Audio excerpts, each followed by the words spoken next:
And even today, I mean, when they just released the census report, New Jersey is now 46% people of color, but it still was one of the most segregated states in the country.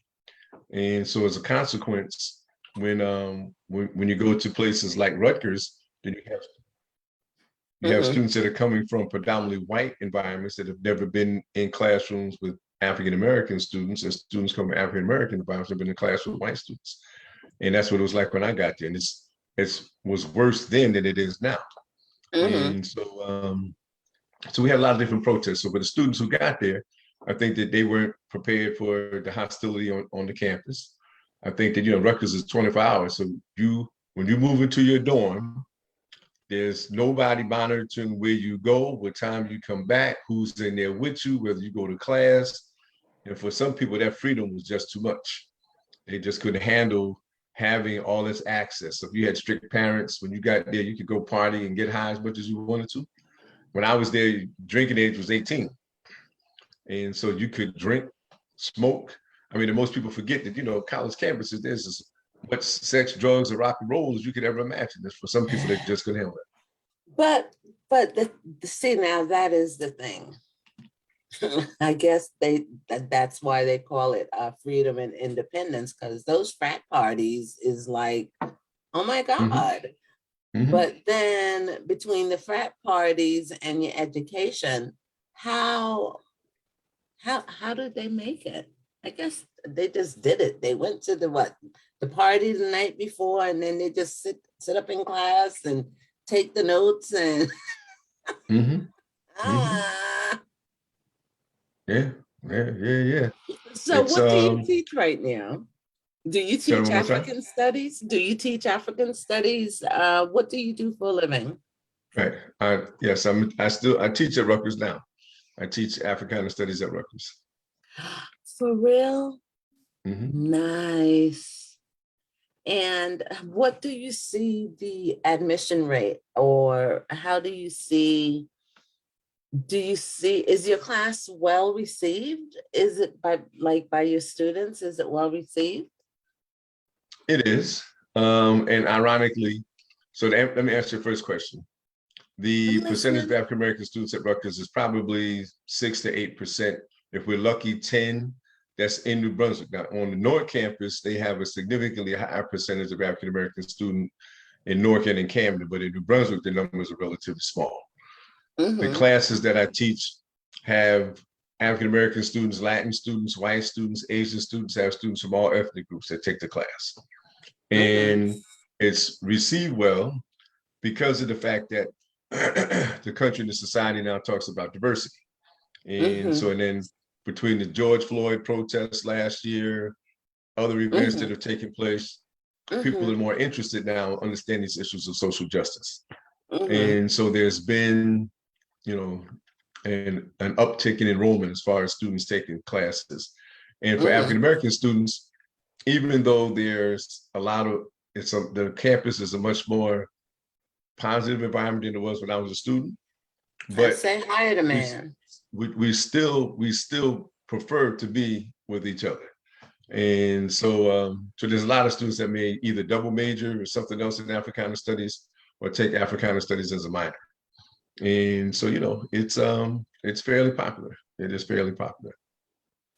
But do you think that because with the George Floyd incident, even right now, I think this is like one of the best kept secrets in our education, because there is so much history that is being taught within our own school system where Africana studies isn't one of them. Like, Well, I is it agree. an elective? Is it an elective? Like, why isn't this taught more in our public schools, as well as Columbus's history, journey to the mainland to get spice, but ran into a continent of people, the Aztecs, who were thriving. And what's going on with that? Why do you think they teach this less? So I'm not sure if you're familiar with the name Julius Nyerere. I've heard of Julius the Nyerere name. was the president of Tanzania. Mm-hmm. One of his most famous sayings that whoever controls the mind of your children control your future. And so people who are in power, and Frederick Douglass also said it, power never concedes anything without a demand. And so for people who are in power, they're not interested in talking about the great accomplishments of people of African ancestry. It's a contradiction to the narrative they have around slavery.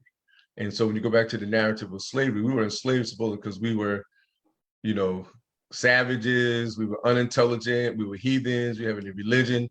And so slavery was supposed to, make us more of a human being, all this kind of crazy stuff. So if we go back, and when I start my class, I start with teaching about ancient Egypt, because most people forget that, and some people are still surprised and not really fully understand that Africans built the pyramids.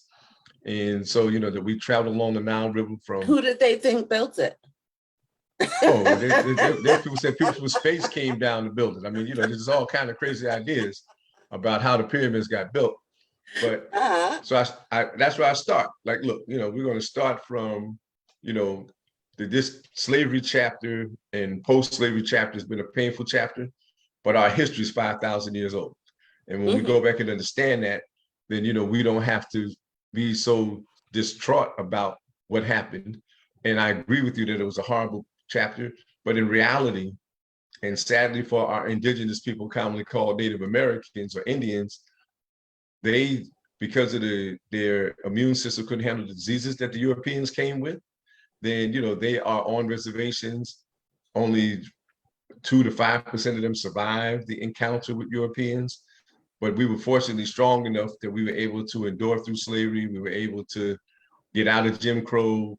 And so, we've been able to survive and to thrive despite all the obstacles that we faced. Now,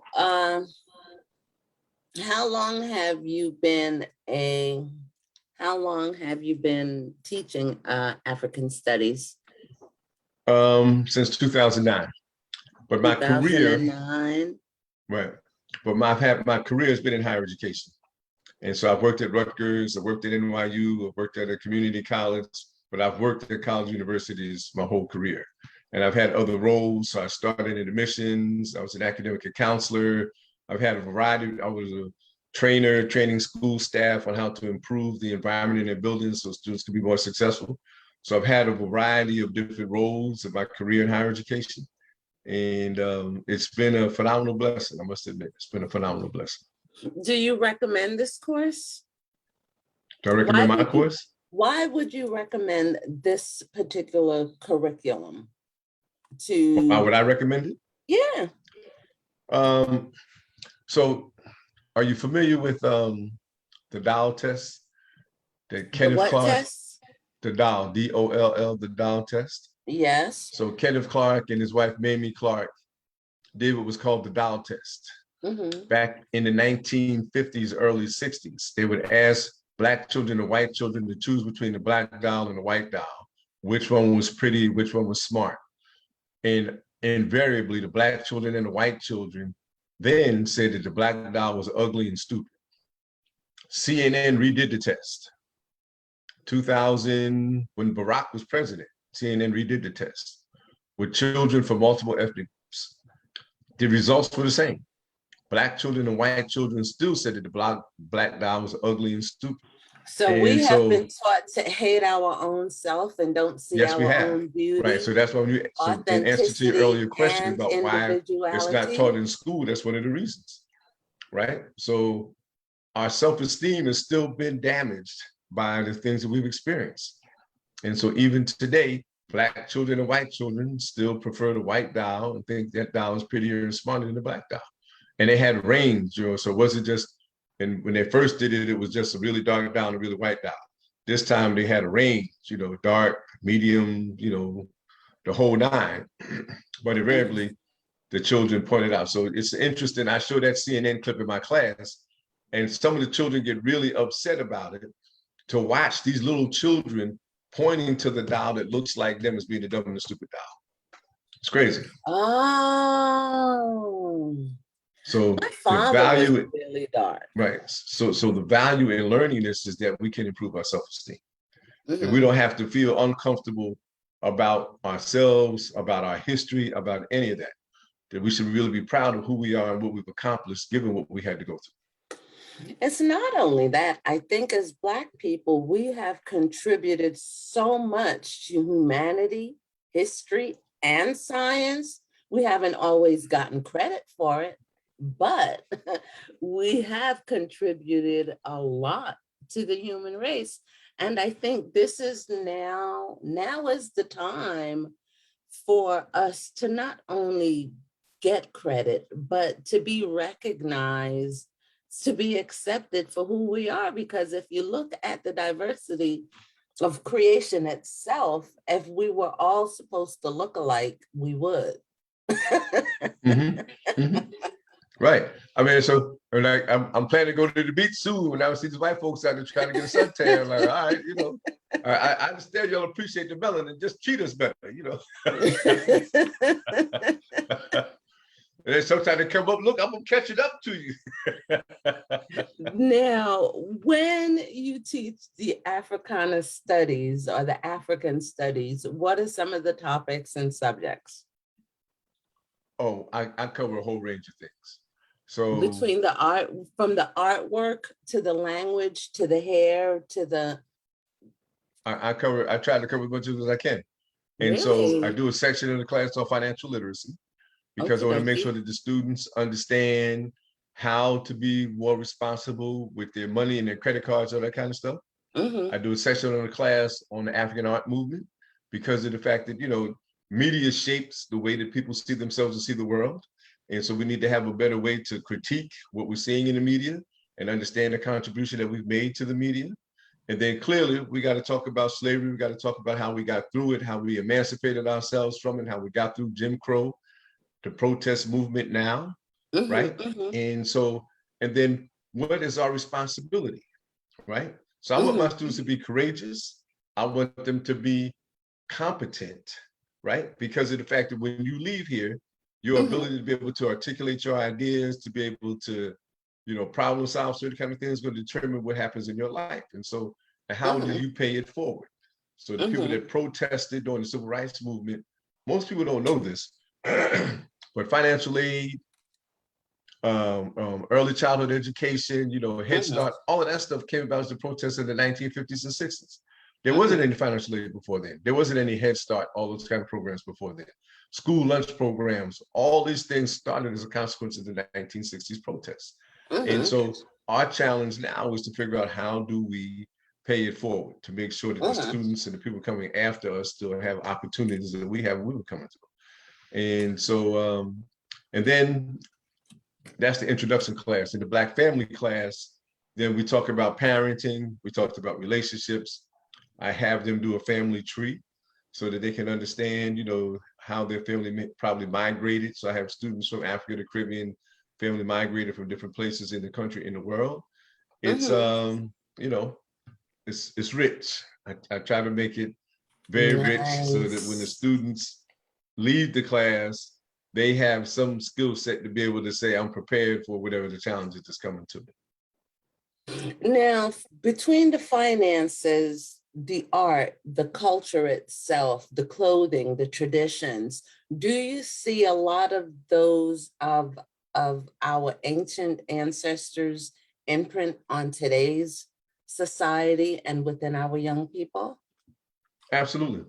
Our fascination with gold came from the ancient Egyptians. Really? Absolutely. Absolutely. Yes. So when we finish, I want you to Google images of King Tut. Do you explain that to them? I want anybody that's watching, want them to Google images of King Tut.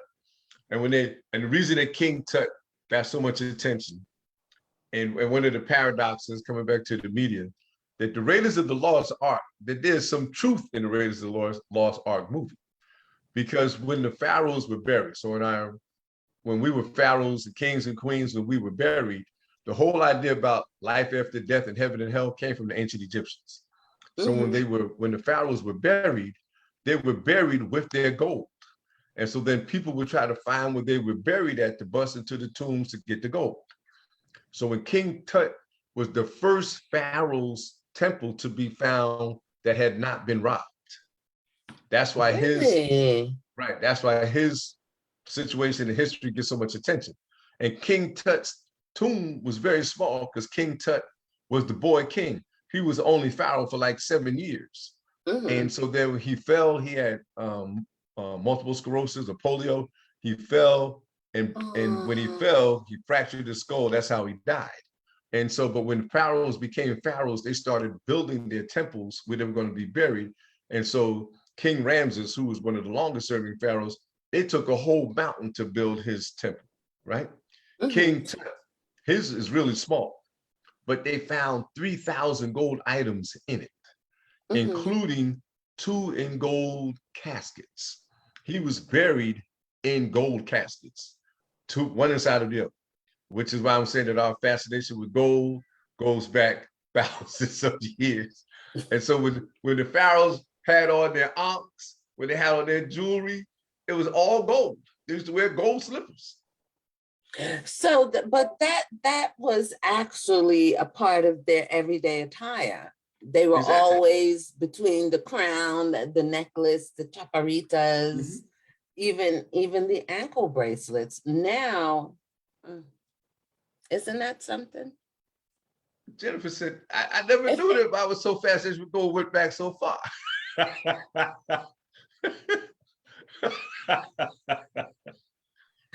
Well, yeah. Because even when it comes to the hairstyles, and dreadlocks isn't new the way that because I have sister locks. Right. And the way that I style my hair and wear my hair, it's thick, it's coily, but I love it. I think it's sexy. It's doable, it's pliable, it's touchable. And I sit down and I say to myself, like, learn to embrace yourself, embrace your own beauty. And what is that? I can say it in Spanish, but I can't say it in English. Do we have a word for masculinity and authenticity? Well, virile would be a word for being masculine, right? Okay, but coming to your point, when I went to Egypt, you familiar with a brother named Dr. Ben? I've heard the name, but I'm not too familiar. Oh, Dr. Ben was one of the baddest brothers in the world. Dr. Ben was one of the first African-American scholars to really document that Africans built the pyramids. He was working off the work of brother Diop. Diop was an African scholar who first documented, unequivocally that Africans built the pyramids, right? Went back, got the language, went back, did all the scientific work to demonstrate it. So Dr. Ben, whose family migrated here from Panama and Jamaica, documented, and they used to take trips to Egypt and showed, in fact, the Nile River is the only major river in the world that runs from Kenya and Tanzania, north to Egypt. And even before we get to Egypt, there were Africans attempting to build pyramids in Ethiopia and the Sudan before they got erected in Egypt. And so it took thousands of years for our ancestors to perfect the ability to do it. But I went to Egypt with Dr. Ben. We go to see all of the temples and tombs of the pharaohs. It's just amazing. It's amazing to think they were carving. And one of the reasons that the history can't be intelligently refuted is because it's carved in the stone. And when you carve into the stone, then you can't erase all of it, right? So the history is still there. And when you go inside, you see the paintings that are still there, and you see the people that painted it look like we do, right? It's absolutely incredible. But when you go to the museum, you will see pharaohs with locks. That was when I decided many, many years ago, I was gonna wear locks. So most people associated with Jamaica, but Haile Selassie and the Rastafarian brothers got that from ancient Egypt. That's where it came from. And so the pharaohs, when you look at you see them with braids and locks in their hair. And so I was really clear. In order to claim my rightful position, it was time for me to put my locks in. But I was a single dad, and so I didn't want the schools to stereotype my children based on my hairstyle. And so and I talk about this in my class, that the stereotype of locks is that you smoke marijuana, that you don't wash your hair. there's all these negative But stereotypes that there's some people have always about some locks, which is negative completely inaccurate. stigma. But that's the It's a, stereotype. yeah, So it's as a like a single negative dad, then I had to stereotype make a decision. I attached had to to it. wait till my children were old enough that they would be judged by their own ability rather than the teacher's hair based on my hairstyle. And a Mm. point that I did make earlier that I need to make now is that in public schools, there's a huge mismatch between the student population and the teacher population. Only 2% of public school teachers are Black men. There's a very small percentage of public Really? school, yeah, Why very is small that? for whatever reason. Because the majority of them are athletes or entertainers or something like that.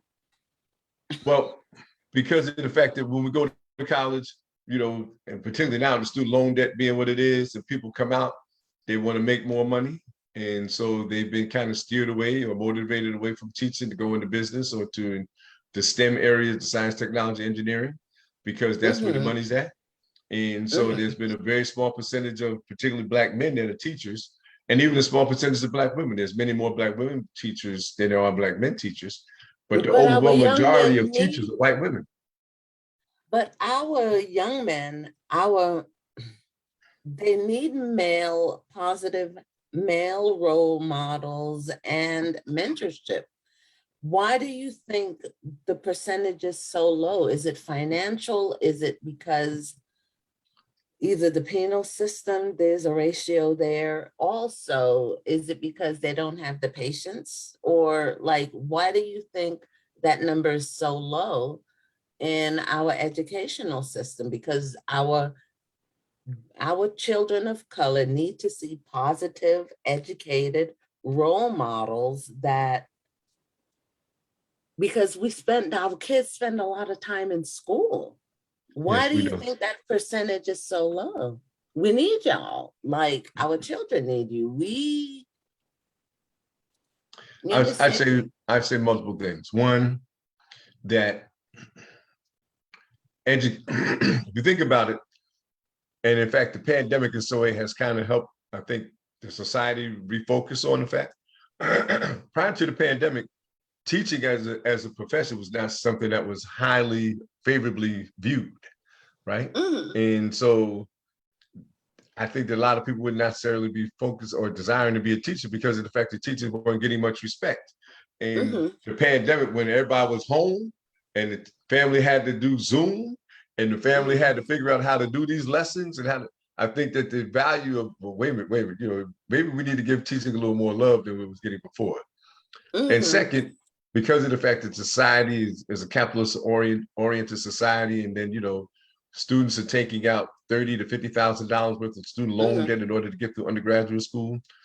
Teachers make $30,000 to $40,000 to start. If you could make $50,000, $60,000 in the corporate area, then, you know, people are oriented towards where the money is, even if it's not where their passion is, right? But if I can make more money over here, then I'm going to go over here because I can get more money. And then second, sadly, and it's a challenge, the point that you raised about mentorship, those kind of things is really important.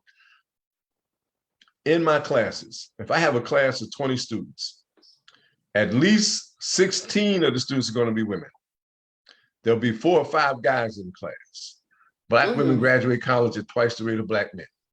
And so we face a real challenge. Our community faces a real challenge because of the fact that to use the Christian term, evenly yoked. So if a woman has college degree, is financially stable, men that she has a very small set of men to choose from who would have college degrees and financially stable. And so as a consequence, there are many Black women who are college educated that are choosing not to get married, not because they don't want to be married, but because they can't find a suitable mate. And then they're not having children. The segment of our community is having children the most are African-American women who are not college educated, who would be considered either middle class or working class. And so our community is facing some real challenges right now about impacts of things that are affecting our families. And so we need to have the mentorship effort from middle school up to help more brothers get to school, be more successful in school. But I ask my students this all the time, and I'm going to ask you these questions, and I don't want you to feel uncomfortable, but I ask my students, can you name 5 artists in any genre? Can you name 5 artists in any genre? So whether singing, dancing, acting, can you name 5 artists in any genre? Invariably, yes. I like Yeah. this artist, I like that artist, I like blank, blank, blank.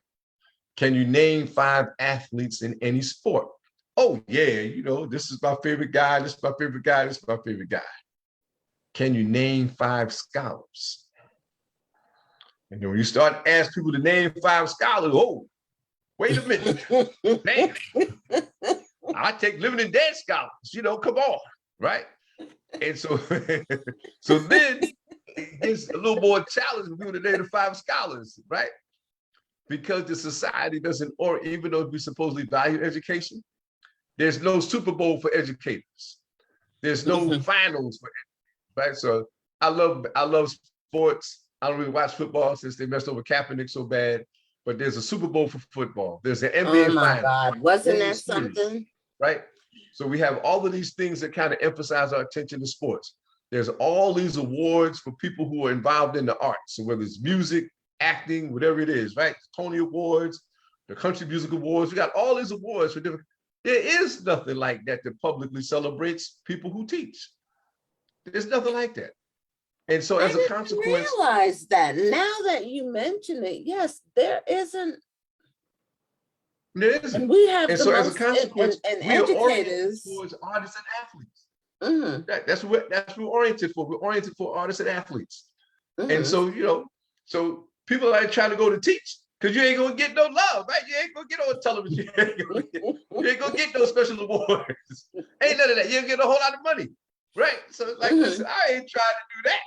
I want to blow up. I want people to know me. I want to be in this, that, other thing. So you have to really love what you do because of the fact that you have to accept that the reward that you get is seeing the light bulb go off in the young person's head. That's the reward. And when you value teaching, then when you see somebody learn something, that aha moment, oh, just like you had just now, boom, that's it. That's the glory of it. Like, wow, one of my mentors taught me something. People will not always remember what you say, but they will remember how you made them feel. And so if you can help somebody to really recognize and feel as though they've learned something about themselves, about the world, something that they value. And that they have value. Precisely. Right. They will carry that with them. Let me tell you something. When I sit down and I look at what's going on right now, why is it that teachers are severely underpaid when I'm not an educator, but I'm a teacher unofficially, but we have to sow into our children so much. We spend so much time with them. We influence them. We prepare them out, not only with the parents, but to prepare them for the future. So how can we change that in today's society? Because we need more African American or Black male role models. We need more Black male visible, like not just behind the scenes. We need to see you. We need to interact with you. Our children need to interact with you on a daily basis. So we can't always be behind the scenes. How do we implement more positive Black male role models or Black males into society where they are appreciated, valued, and our education and value as African Americans isn't diminished, but increased and magnified, because we all can't be celebrities. We all can't be entertainers. We need engineers, scientists, doctors, teachers, architects. You understand? We need those scholars. And how do we invest in our people and in our community? Jennifer, I appreciate the profound aspect of that question. And it's a question that for those of us that are educators wrestle with all the time. And so, we need to build, and there's elements of Booker T. Washington's philosophy that I agree with, some that I profoundly disagree with. But one of the things that he I say says that we need hire to build them. where we are. And so we need to build more mentoring and tutoring programs. So one of the things, I had the privilege of working in pre-college programs during my time at Rutgers. And so, we'd have students come on Saturdays and they'd come for a half a day. When I moved to where I am now, Piscataway, they didn't have one. So I set up one that I did for 10 years. And I would get youngsters who would be in Saturday detention to come and participate so that then we could actually, I don't know if you saw the movie Stand and Deliver. It's a phenomenal movie about education in which these Latin students were accused of cheating, and their teacher told them how to stand. That's the movie called Stand and Deliver, how to be able to overcome the negative stereotypes and be able to do what you had to do anyway. And so we have to build these programs. And so we were under the misimpression that when the civil rights movement, that we got the right to vote, we got, Fair Housing Act, we got different things that were supposed to help to end segregation. But in reality, we are just as segregated now as we were then because of the fact that white flight was taking place. So my family moved from Newark to Plainfield. Plainfield was predominantly white. I lived through white flight. After the rebellion in '67, then white folks started moving out. So now Plainfield is predominantly Black and Latin. And so Newark one time was predominantly white. Irvington was predominantly white. You could go around the East country. Orange, I went through that. I remember was predominantly white. That's why Harlem Renaissance got so much attention, because it was the first time that a whole lot of Black people actually were living in New York, right? And so all of these places at one point were predominantly white. Now we're going back through gentrification. So now white folks are moving back in and displacing Black folks in Black communities. And instead of us figuring out, in addition to how we educate our children, how do we hold on to the real estate in our neighborhoods so that we're not being gentrified? So we've faced multiple challenges as far as being able to educate ourselves, to be able to support ourselves, and to keep ourselves safe.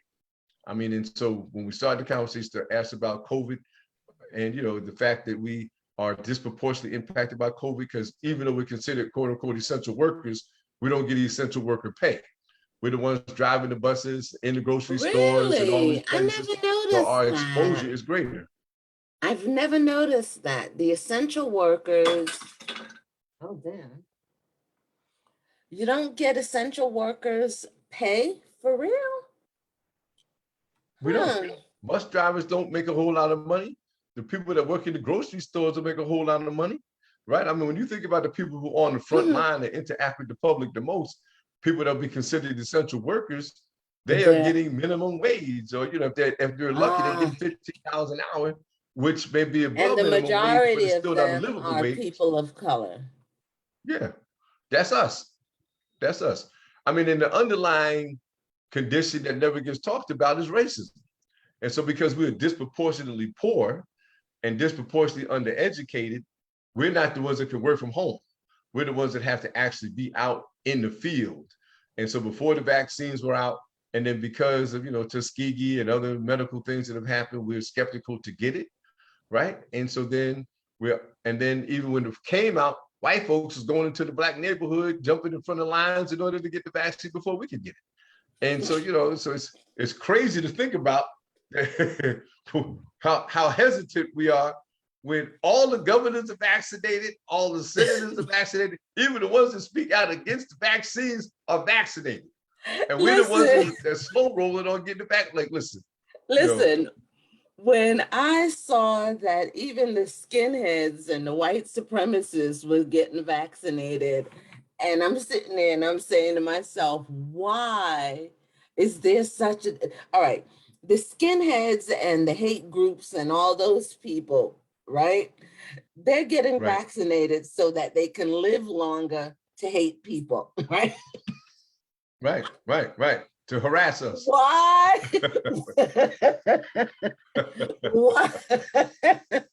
Why would we, people of color, not get vaccinated to live longer so that we can just live and thrive, survive, right, and just exist?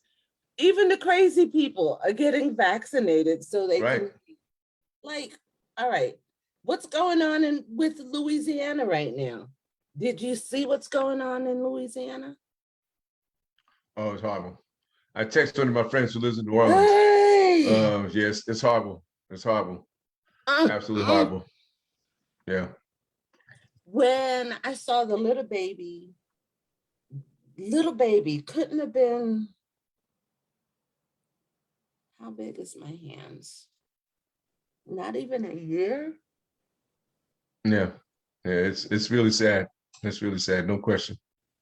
No question. That's a life. Mm-hmm. Yep. They It is. can't do any evacuations. I had a guest that was supposed to speak yesterday and interview them yesterday, but his daughter was sick, wasn't feeling well.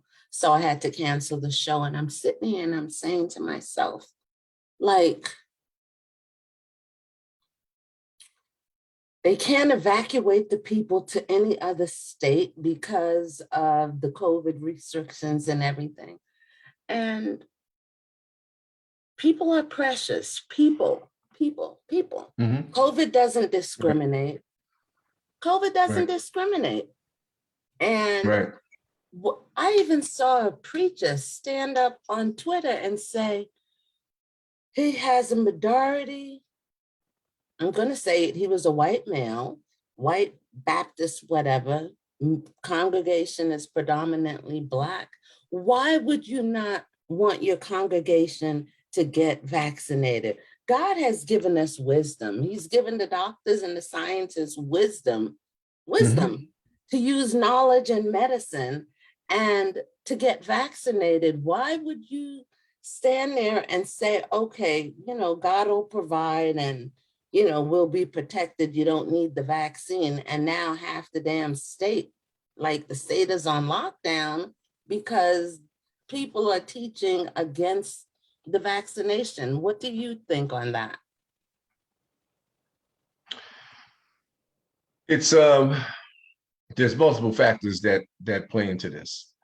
And so sadly for people who there's been a divide between religion and science.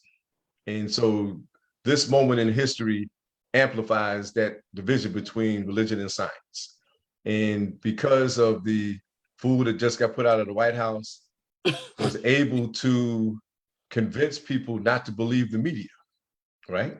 Mm-hmm. And so even though most, with the exception of Fox News, which is just propaganda, most media outlets are telling people to follow the science. But because of the fact that it's, a hoax, is this and that, all the stuff that, the former fool in the White House used to say, then there are people who sadly follow that ignorance. And so this is the first vaccine that's ever come out in this climate. And Mm-hmm. so because of the fact that the vaccine has come out in this climate in which people have a distrust of the media, in which people have, particularly religious people have a distrust of the science, and because of the speed at which the vaccine was supposedly developed, then it's the perfect storm for a lot of the hesitancy that we see. I mean, there are people who, medical professionals talked about the fact that people are in the dying saying this isn't real because they believe the food that was in the White House previously, right? Mm-hmm. And so those are major factors. And then for us, because of the fact that we legitimately have concerns about things that white folks tell us, and legitimately like, why are white folks concerned about us now? And it's not that they're concerned about us.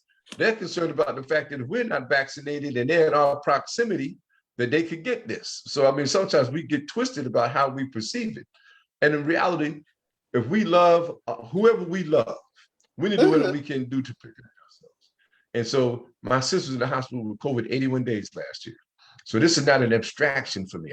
I'm sure that you, among people who may watch this, know people that either died or been infected with this.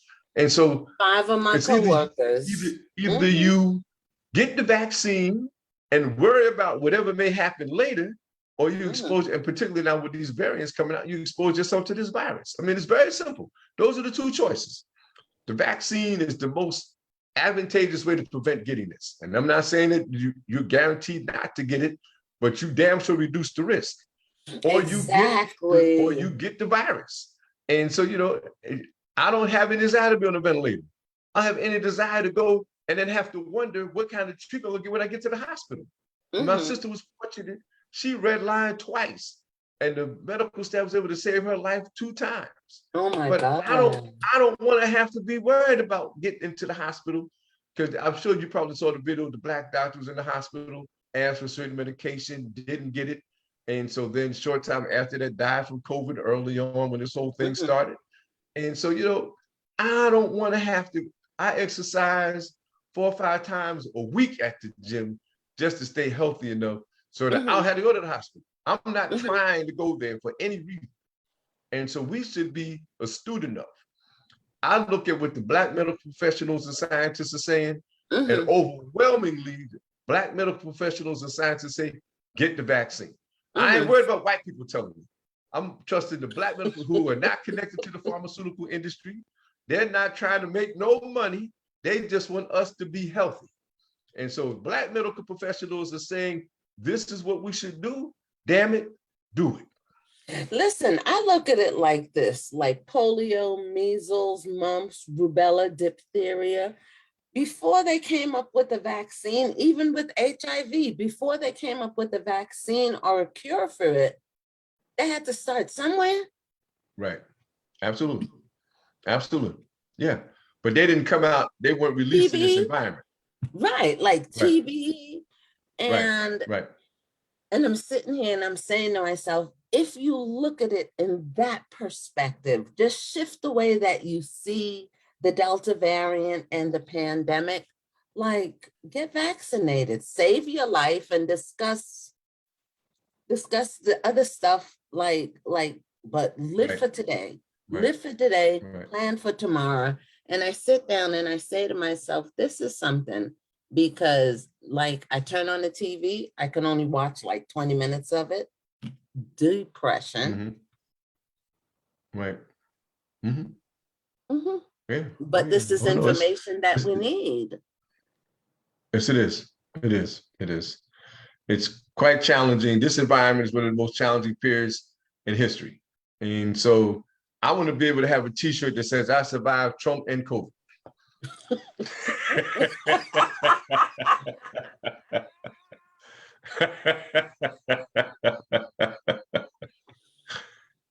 All right, now, honor and respect. I'm gonna get you one. I'll get you one. Let me tell you something. This has been really interesting. I've been following you on LinkedIn, and you've been posting some serious stuff. Tell me how. Yeah, come on, man. You've been it's part of my task as an educator, right? So as teachers, whatever form we have, we try to teach. Yeah. Oh yeah.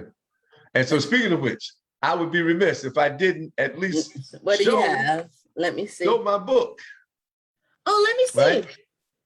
Yes. Yes. Baba and the crew. Hold it up. Hold it up. Hold it up. Hold it up. Hold it up. There you go.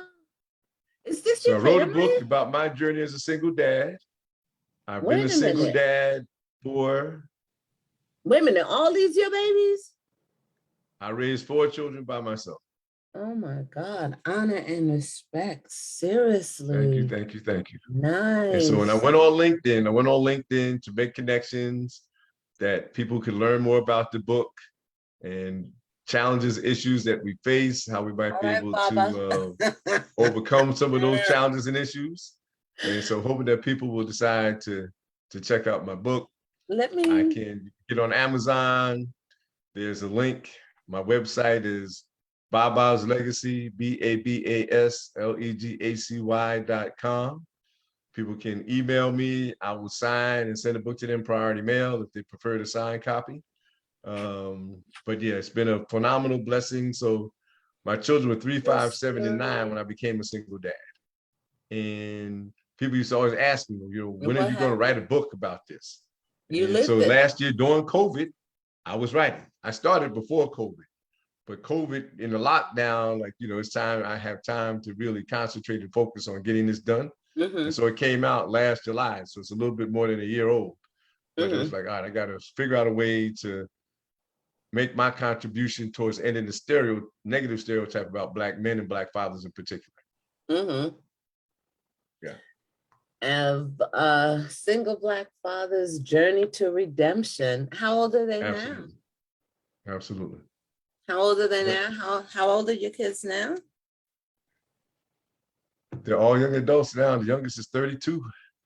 Young adult. Yeah, they're younger than us. Oh yeah. Oh yeah. Oh yeah. Are you a grandpa yet? I have one granddaughter. Awesome. Her name is Nia. And she is the delight of the family. She is smart, Awesome. intelligent, fun, incredibly active. Mm-hmm. It's a profound blessing. Oh my goodness. Pick up a copy of Baba and the Crew, available at Amazon.com. And what is the link? Put the link in the chat. Say what the is link. The link. The say the link? Mm-hmm. Okay. www.baba, BABASLEGACY.com. That is my website. Legacy.com. All right, Yeah. then. Do you have any more tidbits for us? Do you have any more information and tidbits and stuff that most Black folks don't think about? Like, and I say that seriously. Well, because I don't know that it's a tidbit. Really don't think. Some of us don't know our own history, our own legacy, our own, because we have gotten to the point now where, and I can understand it and I can't judge them. I just, I'm really neutral to that point, because right now people are in survival mode. And when people are in survival mode, what are they going to do? So Jennifer, and I don't know that it's a tidbit. I think it's something that's really critical, that whenever we've made progress, there have been forces of reaction to take us back.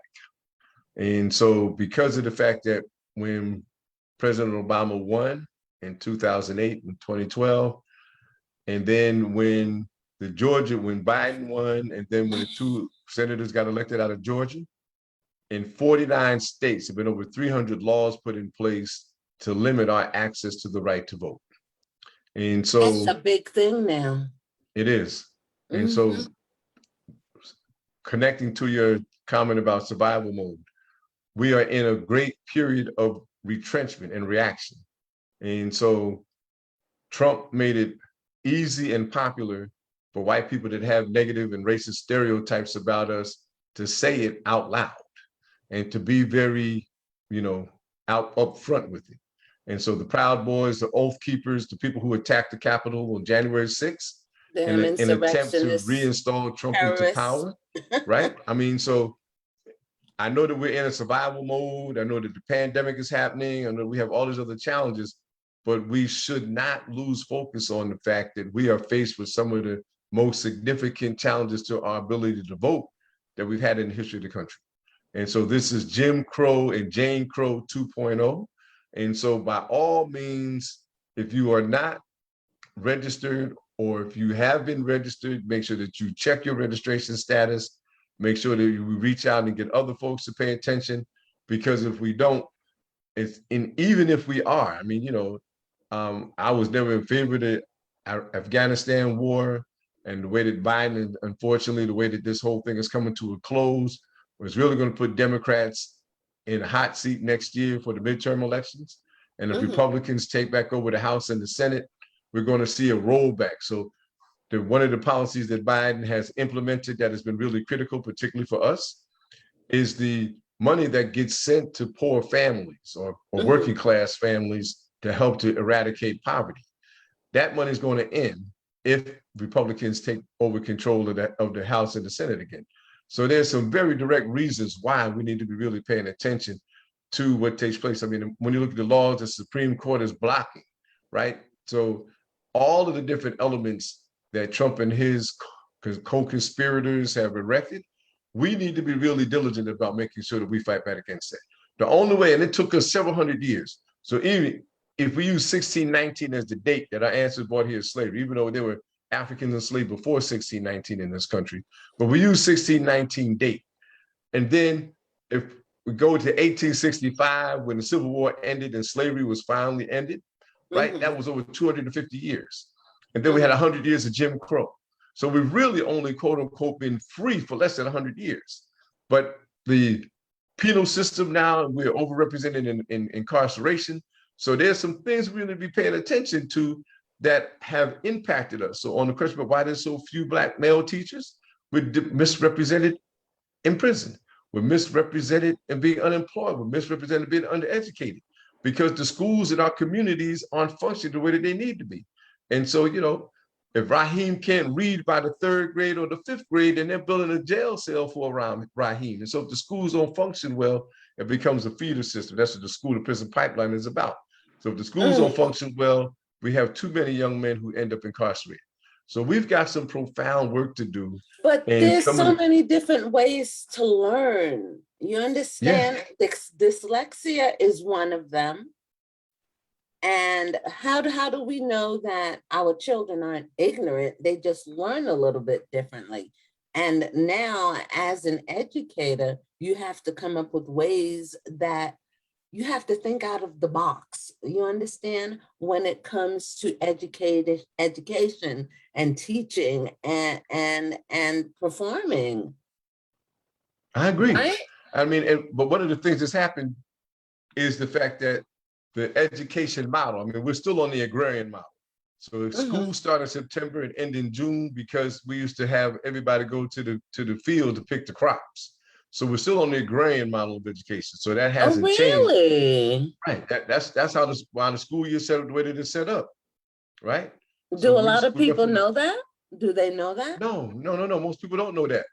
But that's just the way that, so there's certain norms that have been embraced in the society and people don't understand how it started, but that's how it started. Right. So we started because in the summertime, it was time to harvest. That's the reason that people were off in the summertime. Right. I mean, in addition to the fact that when schools were building, even today, some schools don't have air conditioning. So you had to harvest the crops. We didn't have air conditioning in the buildings. So that's how the school year set up the way that it's set up. And then we had the chalk and talk. The teacher would be standing in front of the room with the chalkboard. But now people's attention span is really short. And so because of we have instant on television, you can go on the internet and instantly find out information. So people's attention span is really short. So teachers have to modify the way that they teach in order to keep the students' attention because of the fact that the students' attention span is really limited. And so we have to make a lot of adjustments in order. You have to have students get up, move around, do different things in order for them to be able to stay engaged. But for teachers who are still operating from the same chalk and talk, it's not going to work. And so there's modifications that need to be made in order for us to have a greater impact. Oh my goodness. I think this pandemic is teaching us so many things, ways of adaptability, accountability, when it comes to just surviving and thriving as a nation and as a people. This is really something. This pandemic is really, really, really something. And it's also teaching us to learn to love ourselves a lot more and to love our people, and unity is really important right now. Even when it comes to regarding education, finances, this pandemic has displaced many people when it comes to the sciences, when it comes to building generational wealth, when it comes to the value of just your human vessel. And how do we invest in our people? How do we invest in them educationally, financially, socially, mentally? How do we support each other and lift each other up and encourage each other without tearing each other down and without the division, and realizing that if we don't stand together as one, I say this all the time, it's like that with the family. Mhm. If we I don't agree. stand united as one people, one nation, one country, what's going to happen to our future, to our present? Because we can't change the past, we can only learn from that. But how do we stand strong as a people and as a family, wanting the best for each other as human beings, so that we can have a tomorrow, and not just a bad tomorrow, but a bright future where we can glean the best from each other, our gifts, talents, and abilities, and contribute it to humanity. But how do we invest in each other? The same way we always have. And so your mother and your parents may have had the similar philosophy to mine, is that charity starts at home. And so that at some point we have to really understand and pay attention to the people who care for us, the people that nurture us. And so they're our village. And so when people ask me how it was, to raise these children, I said I had to build a village around my children. I was able to find some other folks who could share what I aspired for my children, to be able to reinforce that message. And so similarly, I had to reinforce that message for other parents whose children were part of the village as well. And so we have to continue to build the village. And sometimes I'm not saying that it's easy. And I'm saying that the people who we approach may always be prepared to embrace it. But that's the way we were able to overcome all the different challenges that we've ever faced. And so for us to continue to move together, we've never made progress individually. And I love Malcolm and I love King, but as phenomenal those brothers were, if there weren't thousands of people standing there to support them, we would not know who they are. And so their courage and courage of the people, their wisdom and intelligence, and courage of the people to rally behind the things that they were doing. But without those people coming to participate, we would not know them. And so we have to find a way to honor the lessons that we've learned from our elders and ancestors of the past, apply those lessons today, and build the village that we need in order for ourselves and our families to be able to thrive. That's the lesson that has always sustained us through all the opposition and all the different things we've ever faced. Now, as a single father, how did you do it? How did you do it? Did you remarry? Did you? No, I'm still single. I No? did not get remarried. I raised these children by myself. The same mother, all one mother? Mhm. I was married for 9 years, and What over the happened? 9 years, these 4 children were born. And so the same brother-in-law that I was sitting with when I watched the rebellion is a recovering alcoholic. And so he told me that I should think of my role as a single father the way that recovering alcoholics do. And that is, you go one day at a time. Because if you think about it, long term, like, I don't know if I can make 5 years, 10 years, or however many years. But if you go one day at a time, when you get that day done and prepare for the next one, then it doesn't feel as overwhelming. And so, my former wife suffered from bipolar disorder. And so I knew that I had to step up and make this happen. And sometimes, in the first step in any recovery program is acceptance. You have to accept the reality that you have. And so I had to accept the fact that, I was there when all of them were born. And I intended to, do my part in making sure that they all had the kind of future that I hoped for them. And so it's time just to go one day at a time. And fortunately, 29 years later, everybody's all right.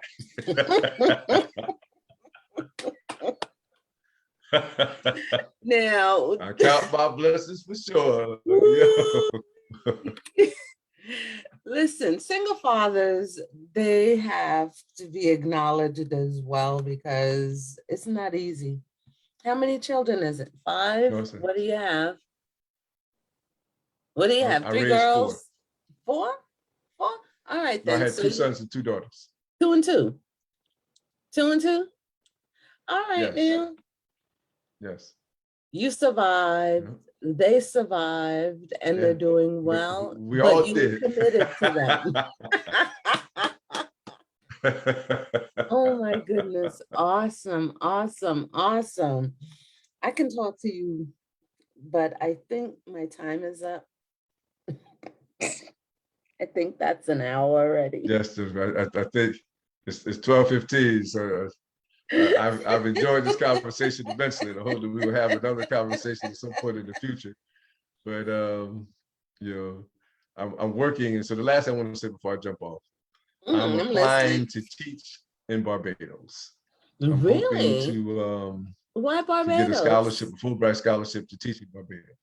Why Excuse me? Barbados? Why Why Barbados? Barbados? Yeah. Are you an immigrant? No. I was No? born. No. I don't have any Caribbean heritage that I can claim, but I'm hoping somebody in Barbados will claim it, brother. And so Barbados is politically stable. It's English speaking. Mhm. It's out of the hurricane zone. One of the baddest people on the planet is a brother by the name of Hillary Beckles. Hillary Beckles has written about this issue of reparations. And so we need to be very clearly advocating for reparations here in different places where our people are exploited around the world.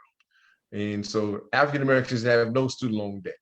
We should not have the wealth gap that we have. And so I want to go and teach in Barbados and hopefully be part of the reparations movement that is taking place so that I want my voice to be added to the voices that are demanding that for the hundreds of years that our ancestors were enslaved that built the wealth of the country and the world, that we should be compensated for that.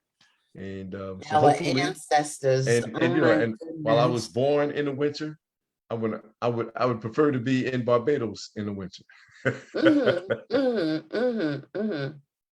Is my your family? goodness. How do you pronounce your last name? Gray Andrews? Is your family? Did your family migrate from somewhere? Divorced, actually. I'm divorced. No. I was a stepmom for what, 10 years? And it was challenging. And I've been divorced for what, 17 years now? And I've been in school. I've been a workaholic, did a lot of traveling, and I've written 3 books, started my own company, the podcast, and yeah, on my own journey to healing. Like my story is interesting. So, but your family's originally from the United States? I'm Jamaican. I'm a coconut. Your family's originally from the United States? Mm-mm. Oh, really? Mm-mm. I'm a Bob Marley coconut. and Marcus Garvey, man, Hussein Bolt. I'm a Jamaican. I'm a Jamaican. I'm a Jamaican. 3 of Everything is us. irate. 3 of us were born here I'm from in Kingston. the United From Kingston, States. man. And four of us was, my parents are Jamaican. I am a first generation immigrant. So it's really a different kind of thing. And then the children and the grandchildren that are residents here in the United States. So our story is different. It's different but similar because it still affects us all. This COVID, education, finances, the penal system, all of it, you know, we have to address it, find ways to improve our living and life situation, along with how to break the cycle of poverty, the cycle of incarceration, the cycle of addiction, the cycle of abuse, the cycle of single fathers and single mothers, and the cycle of the depletion and deterioration of my people. Amen. Amen. Amen. And so as Marcus Garvey said, we should have one aim, one goal, one destiny. You know, I'm a humanitarian. I love people. I love humanity of all nationalities, genders, ethnicities, you name it. God made this one planet, but I can't look, I have to look at me every day. Mm-hmm. I have to live with this Black skin every day. Right. And I cannot deny myself or my people. I just can't do it. I can get along with anybody, but shouldn't I be able to get along with us too? Amen. It is. People see me, they're like, oh my gosh, she talks to anybody. Yes, I do, because I think people are just people and everybody has their own struggle. Every nationality goes through their own thing. But, you know, I have to pay attention to us as well, because we are in the thick of it. Yes, we you are. know, and I can't act like it doesn't exist because it's happening. Amen. Amen. All right. All right. Yes, ma'am. I hope we have a chance to talk again, my dear. I hope we can talk Well, offline. You know, there's some conversation to be had, but I've good luck enjoyed with this your new conversation tenure. profoundly. Me too. Me too. Thank you. You're Thank you. welcome. You're welcome. Keep up your good work. Listen, right. We'll speak again, and good luck with the tenure, and come back as a guest and give us an update on what's going on and, you know, what's new and what's happening in Barbados. And is it a nice place to visit? Absolutely. Yes, Bon, you have to come visit Bon.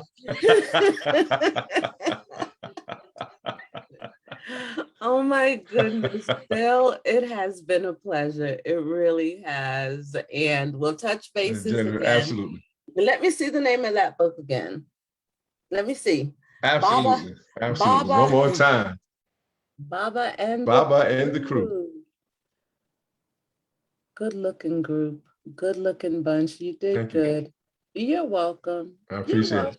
Listen, I can't. Can I pat you on the back over there? Let me see. Where you at? Where you at? I appreciate it. Come on. Virtual pat on the back. I got it. You got it? Nice. Yes, ma'am. All right, then. We'll speak again. All right, Jennifer. Okay. Look forward to it. Same here, Bill. Thank you. and I hope that your mom stays well.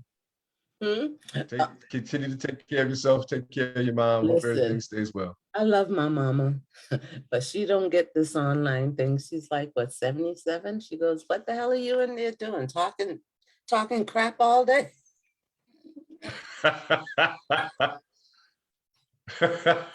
What you doing, man? What contraption is that?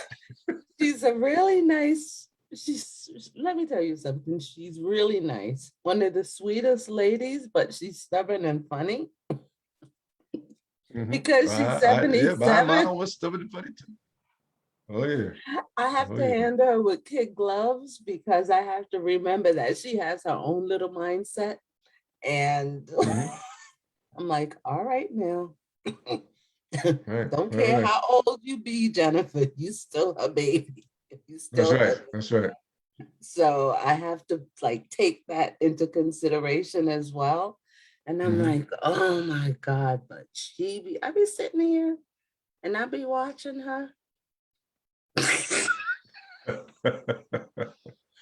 And praying, like, Lord, please give me the strength. They'd be like, all right, Mama Joyce. I be watching her.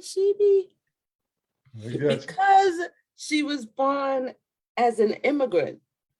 Right. And look, came to this country. She worked as a CNA for years. She did really good because it's like 7 of us and we're all different. We all had different personalities, mannerisms and everything. And as a single parent, she did good. She Yeah, did good. she did. She did really good. And everybody loves grandma. They be like, don't pay grandma no mind, Jen. They be listening. And so Jennifer, that is you got to go. But tell your mom I said thank you very much for having such a lovely and intelligent daughter. We're grateful Listen, to have an opportunity to meet one of the fruit from the tree, and hopefully we'll get a chance to speak we'll again. speak again. We'll speak again, and Okay. I'll continue to follow you, and we'll chat again. Like, Look because forward to listen, this is new for me too.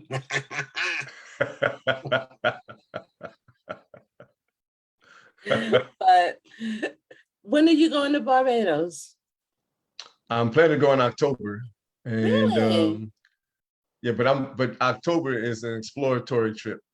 I want to Okay, meet I want dokie. to visit the campuses. I want to meet some folks over there, but I'm Mm-hmm. hoping to spend February and March in Barbados. I Mm-hmm. wouldn't actually start teaching there until next September, but I want to, get the Nice. groundwork, myself situated so that I'm comfortable with, Spy out how the things land, go. scope Yeah, out the let me land really and get see to lay the what's what. land, figure out how I can move. And so, but I've been there twice before. And Mm-hmm. so, which is one of the reasons that, it Mm-hmm. touches my spirit, like this could be a place where I could really spend some time. And so let me go ahead and, Mm-hmm. see if I can make it work. All right then. Well, All good right. luck to you. Good luck with the new book. And I'm requesting my copy now because I want to see how you did it. Okay. Then we had a follow conversation. That could be part of the conversation. Like, all right, son, what were some of these strategies that you used that you were able to make this work? How did you do it? And Yes. good luck with everything. Okay. Thank you. Good luck to you too. Thank All right, my you. dear. And we'll speak again. Take care. Have a good Look day. forward to it. All righty. You do the same. All right. All right. Bye-bye.